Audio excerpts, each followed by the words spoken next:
মুহাম্মদুর রাসূলুল্লাহ সাল্লাল্লাহু আলাইহি ওয়াসাল্লামের কাছে এক লোক এসে বললেন, ইয়া রাসূলুল্লাহ, কোন দুটি জিনিসের ব্যাপার আপনি বলে থাকেন যে দুইটা অবশ্যই অবশ্যই হবে? রাসূলুল্লাহ সাল্লাল্লাহু আলাইহি ওয়াসাল্লাম বলেছেন, যেই ব্যক্তি আল্লাহর সাথে শরিক না করে মারা যাবে সে জান্নাতে প্রবেশ করবে, এটি একটি।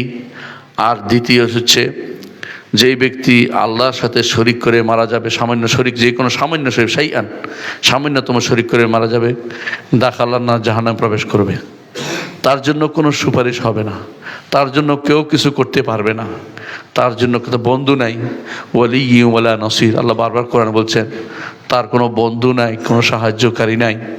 কবরের জীবন থেকে শুরু করে আখিরাতের জীবন পর্যন্ত কোথাও তার কোনো প্রাপ্তি নেই। যে ভয়াবহ জিনিসটি, যা থেকে আপনার আমার সবার নিরাপদ থাকা উচিত, তা হচ্ছে শিরক। শিরক মুক্ত জীবন যাপন করতে হবে।